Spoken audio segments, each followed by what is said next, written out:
Los últimos de YIDDL. Daniel Tubao. Qué extraña lengua era aquella que él podía leer y sin embargo desconocía. ¿Cuál era la verdad del misterio que se ocultaba en el sótano de la vieja mansión Chambers? Querido Robert, no sabes cómo agradezco tu carta, tus comentarios, tus frases de afecto y el continuo ofrecimiento de ayuda que reflejas en ella. Todo eso me hace comprender que en ti tengo un fiel amigo. Te doy gracias infinitas por haberme invitado a tu casa y no dudes que iré en cuanto me sea posible. Me siento orgulloso de tu amistad y, aunque tú les quieras restar importancia, de todos es conocida la brillantez de tus trabajos científicos que, aunque yo no comprendo en su totalidad, nunca se me dieron bien las ciencias. Te convierten en uno de los más avanzados investigadores del país y, por qué no decirlo, del mundo. El haberte alentado en tus comienzos representa para mí un motivo de gran no es el hecho de que tú no hayas de nuestra infancia en Newportis de aquella casa abandonada que es tu cuartel general. Yo sí, y a ser allí para revivir tan lejanos días, comprendiste y aceptaste mi forma, todos sueños y mis momentáneos cuando intenté quitarme la vida. Todos me catalogaron de loco y solo tú comprendiste que el motivo de mi acción era el trance psicológico que arrastro desde mi niñez.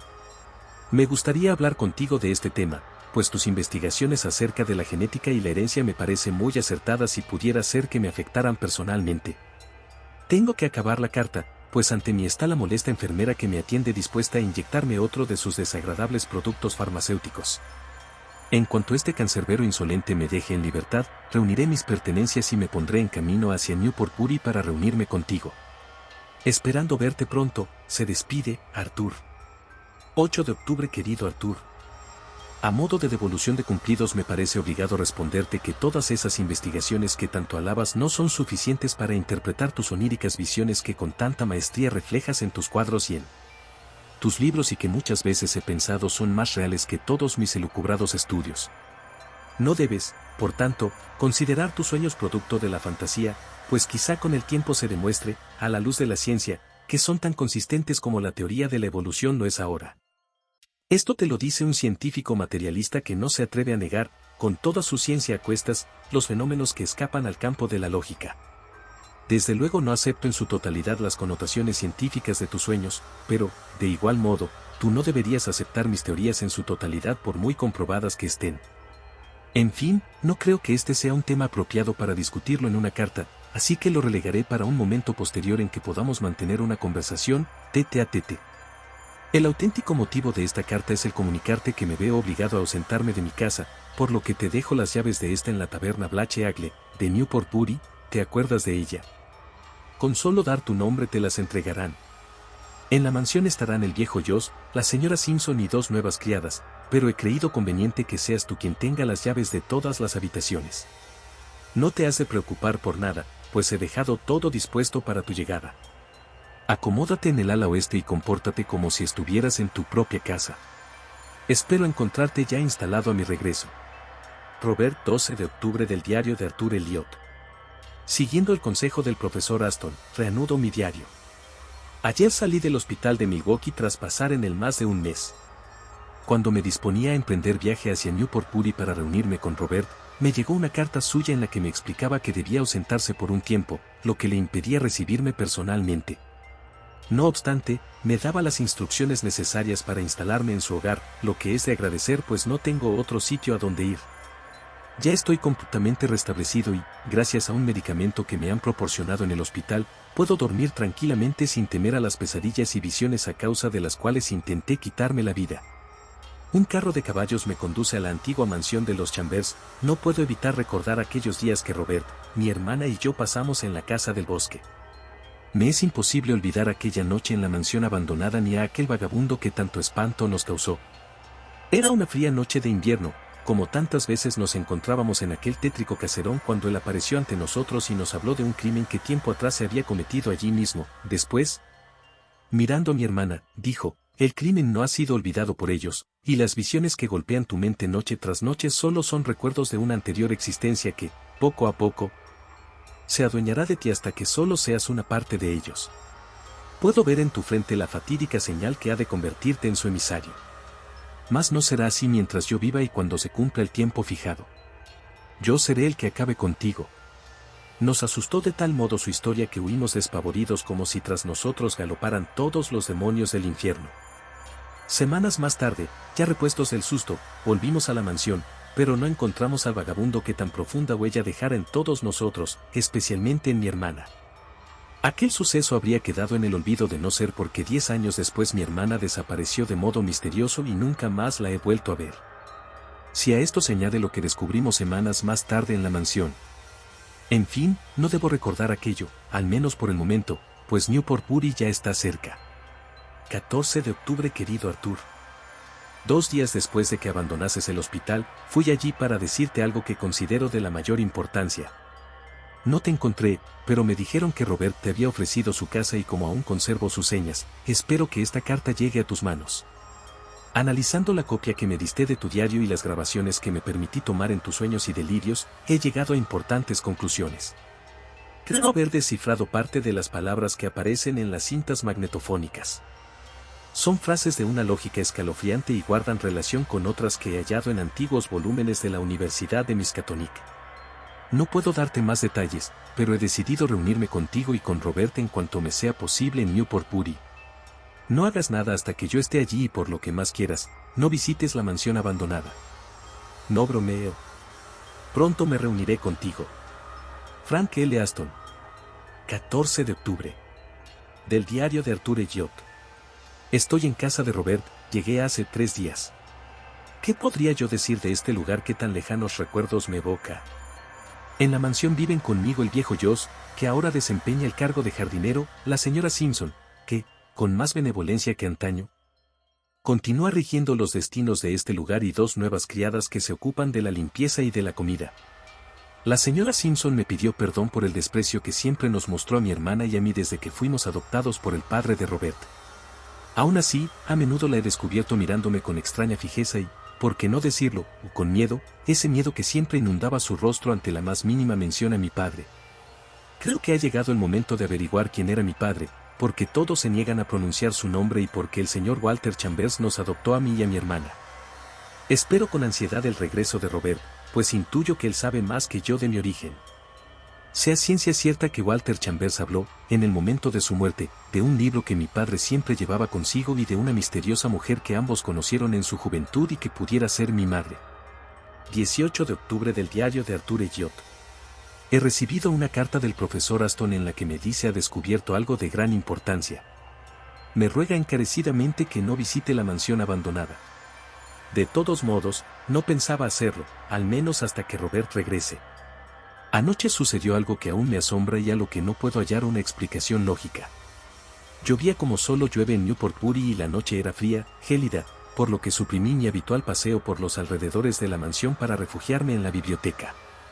En la chimenea crujían las brasas y un suave olor a bosque se apoderaba cálidamente de la estancia.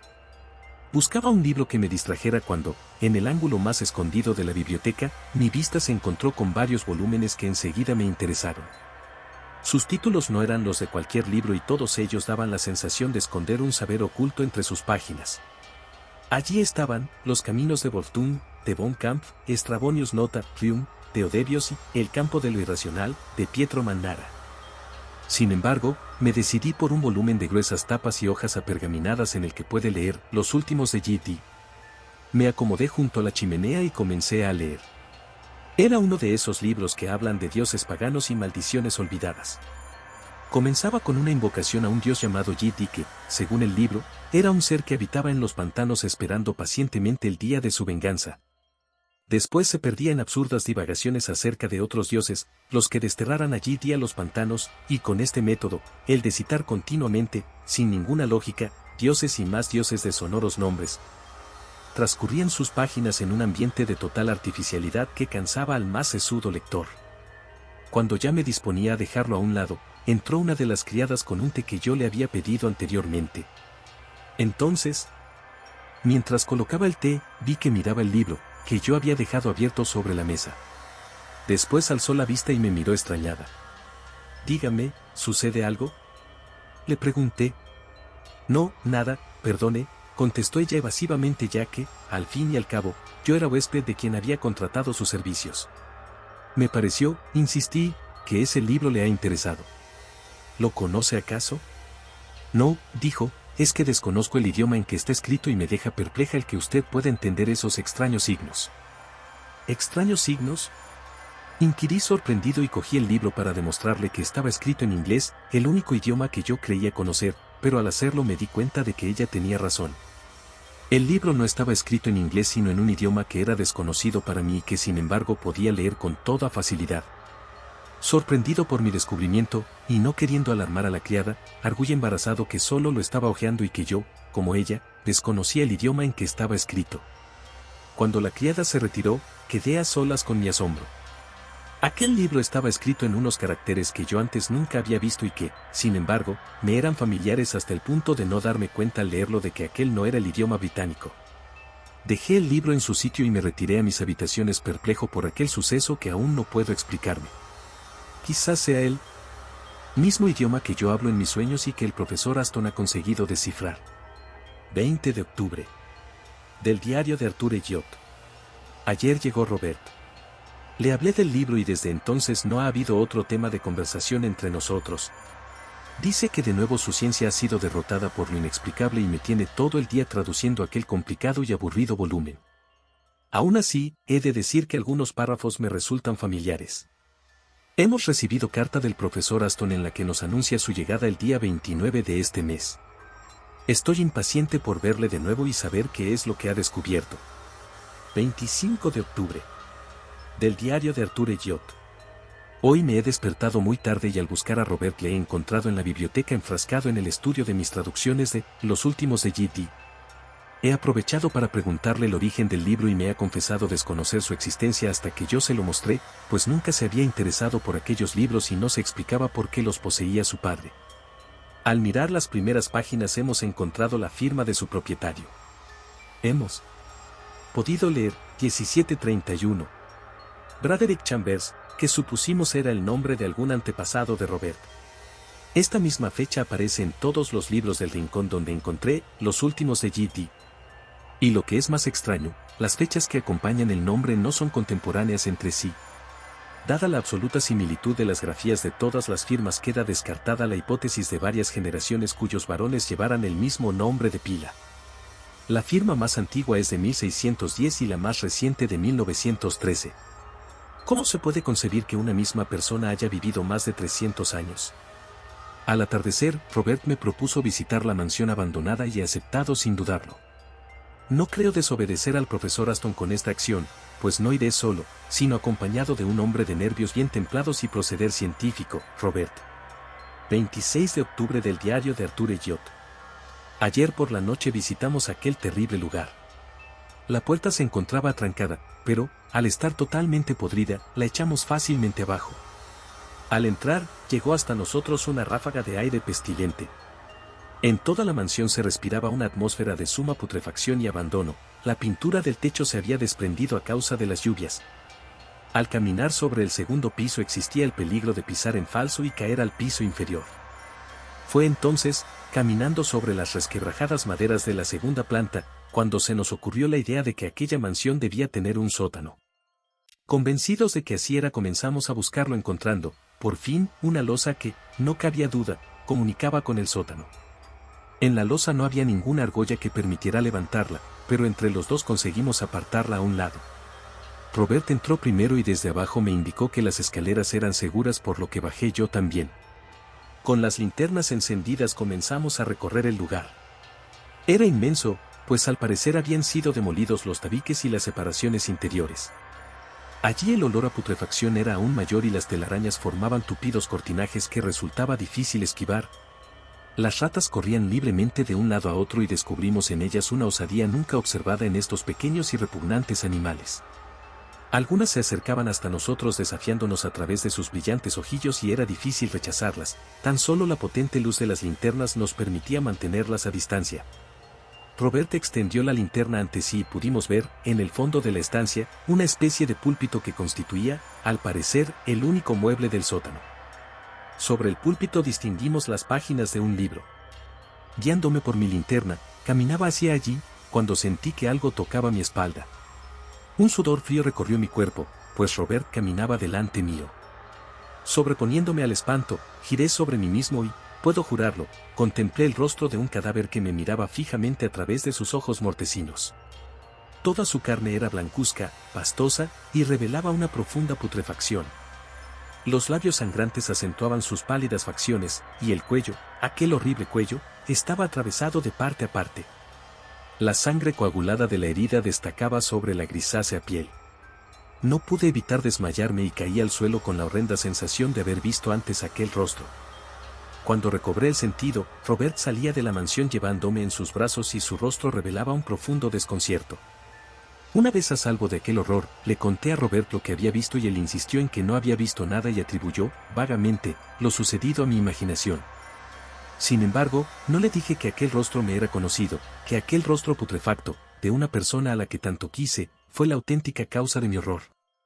Siguiendo el consejo de Robert, he tomado un somnífero y me he retirado a descansar. 29 de octubre. Del diario de Arthur Elliot. Por fin. Hoy llega el profesor Aston y en el momento en que me encuentro necesito su ayuda y su consejo, pues después de lo que vi hace 2 noches en la mansión abandonada, temo por mí mismo y presiento que ya no podré dormir con la seguridad de no ser asaltado por las demenciales pesadillas que ya antes hicieron peligrar mi vida. Sin embargo, durante el día no hay nada que temer y, así, esta mañana Robert y yo retomamos los últimos de G.D. Hemos decidido pasar por alto toda la primera parte para analizar la segunda, llamada Los cultos de G.D., que promete ser más interesante y concreta que la anterior. En este momento, Josh nos comunica que ha llegado el profesor Aston. 31 de octubre del diario de Arthur Elliot. Desde que llegó el profesor Aston, han sucedido cosas horribles. Intentaré explicarlas con calma a pesar del febril estado en que me encuentro, nada más llegar. Le contamos todo cuanto había sucedido en los últimos días y se alarmó sobremanera cuando le dijimos que habíamos visitado la mansión abandonada. Él desechó la idea de que aquel rostro cadavérico fuera producto de mi imaginación y, dirigiéndose a Robert, dijo, deja por un momento tu ciencia aparte porque nos enfrentamos a algo desconocido. Algo a lo que hemos de vencer o nos arrastrará a los abismos de la locura y de la muerte. Me conoces bien y sabes que nunca exagero al hablar. La declaración del profesor nos alarmó y por un momento pensamos que realmente estaba loco. Entonces me preguntó, aquel rostro que viste, era el de ella, ¿verdad? Era tu hermana, ¿no es así? Y sí, musité ante la certeza de que no había sido un sueño, ante el convencimiento de que aquello ya era conocido por el profesor Aston antes de que yo se lo revelara. Nuestras vidas corren peligro, dijo, pero aún no es demasiado tarde. Estaba escrito que ella había de morir, pero sé por las traducciones que he logrado hacer de tus sueños que el horror que nos amenaza puede ser vencido si actuamos con rapidez. Aquel vagabundo que encontraste en la mansión la mató, mas ella aún se vengó y se lo llevó consigo a las tinieblas. La próxima víctima serás tú, Arthur. Yo también he logrado traducir los últimos de G.D. y en el segundo capítulo está escrito, y G.D. despertará de su letargo. Estirpe antigua lo convocará y el mundo de nuevo será de él. Mas el bien y el mal batallarán en el seno de la familia del brujo. Durante décadas el bien y el mal enfrentados por el regreso de G.D. cambiarán sus máscaras continuamente hasta que la victoria se incline por uno de los dos bandos. Walter Chambers, prosiguió el profesor Aston, intentó salvaros a ti y a tu hermana de vuestro padre, mas ella sucumbió y se unió a las huestes del mal, a la estirpe de su padre, Braderick Chambers. Entonces, musitó Robert, mi padre y el de Arthur eran hermanos, primos, padre e hijo, no lo sé. Pero ambos pertenecían a la misma estirpe. Braderick Chambers era, o es, inmortal o al menos extraordinariamente longevo. Sin embargo, Walter Chambers murió a la edad de 76 años, pues se ha hallado su ficha entre los registros de nacimientos. Sea como fuere, Walter se percató de la maldad de Braderick y descubrió sus horribles propósitos. Le combatió ingresando en sus filas, consiguiendo vencerle al menos momentáneamente, pero él, Braderick, ha regresado y ya Walter no vive para detenerle otra vez. Solo quedamos nosotros y no sé si lograremos derrotarle de nuevo. El profesor, advirtiendo entonces nuestra consternación, nos propuso descansáramos hasta el día siguiente, pues nos esperaban horas de horror y muerte. Si sobrevivimos, dijo, tendremos tiempo para discutir largamente de Braderick Chambers, de tu hermana y de todos nosotros. Despedí a Robert y al profesor Aston y subí a mi habitación. Estaba inquieto por todo lo que nos había sido revelado y por lo que aún nos esperaba. Tomé varios somníferos, pero no pude conciliar el sueño, a pesar de que no hacía calor todo mi cuerpo sudaba y las sábanas se pegaban a mí como fantasmas. Era ya noche cerrada y sin saber qué hacer daba vueltas en la cama intentando dormir. más me era imposible, por lo que me levanté decidido a ir a la biblioteca. Me puse una bata y abrí la puerta con cuidado. La casa estaba silenciosa, demasiado silenciosa, pero no le di mayor importancia y bajé lentamente por las escaleras. Con una mano apoyada en la pared y la otra delante mío bajé uno a uno los escalones sin atreverme a asirme a la barandilla como temiendo encontrar a un ser extraño sobre ella. Por fin llegué a la biblioteca y encendí 2 velas, una la dejé sobre el escritorio y la otra la coloqué en un candelabro que no habría soltado por nada del mundo. La luz de las velas proyectaba extrañas formas que se arrastraban entre los libros y sentí que una presencia extraña me vigilaba. Sin dar importancia a esta sensación, cogí los últimos de G.D. y me senté frente al escritorio. Lo separé por su segunda parte y encontré una invocación que no pude evitar leer en voz baja. Algo se movió a mis espaldas y desapareció tras una estantería. Un temblor estremeció mis labios y musité, «Ana, ¿estás ahí?». Un horrible gorgojeo respondió a mi llamada, era ella, era ella. Retrocedí angustiado y la vi arrastrarse tras de mí, acercándose. Apoyado en la pared busqué la salida perseguida por aquella sombra que se aproximaba lentamente. Comencé a subir las escaleras y algo viscoso tocó mi mano haciéndome tirar la vela. Ya no sabía si aquel ser estaba delante o detrás de mí, pero logré llegar a la habitación y tras cerrar la puerta, ya a salvo, caí desmayado sobre la cama. Al día siguiente me desperté al oír los gritos de Robert y el profesor Aston que me llamaban. Hoy es la víspera de Todos los Santos, cuando anochezca iremos a la mansión abandonada, estoy a punto de volverme loco. Carta de Robert Chambers.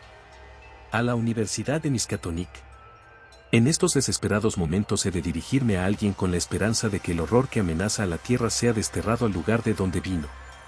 Quizá consideren esta carta obra de una mente retorcida o piensen que intento burlarme de ustedes, pero debo escribir esta última carta para poder morir con la conciencia tranquila. Si alguien recoge mi llamada, encontrará aquí, en mi casa de Newport Bury, el diario y las cartas de Arthur Elliot que he reunido junto a mi diario y las notas del profesor Aston.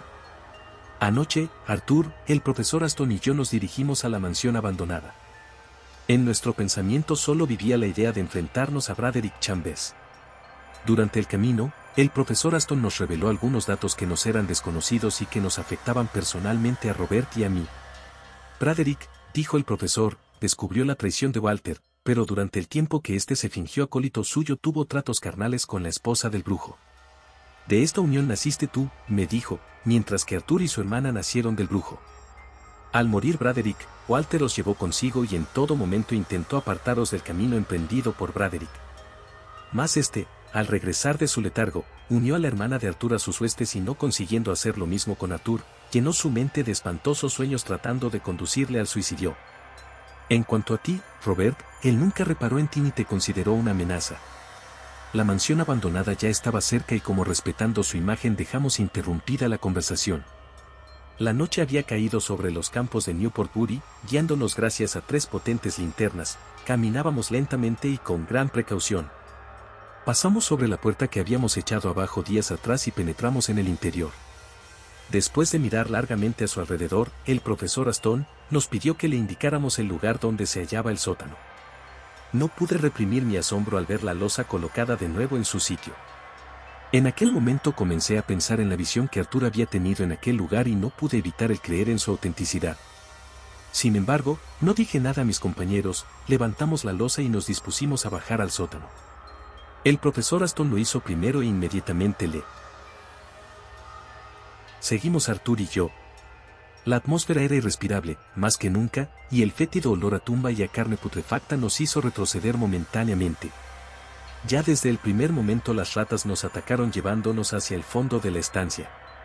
Oímos un murmullo lejano, un cántico que poco a poco se aproximaba hacia nosotros. Sin embargo, no vimos a nada ni nadie, solo ratas, horribles ratas saltando unas sobre otras en su afán por alcanzarnos. Un golpe seco nos reveló que la losa había vuelto a ser colocada en su sitio. El profesor Aston, que iba en último lugar, tropezó y cayó al suelo. Enfocamos nuestras linternas sobre él y solo vimos ratas, gigantescas ratas que lo cubrían ya por entero. Corrimos en su ayuda y con las linternas comenzamos a golpear a aquellos repugnantes seres.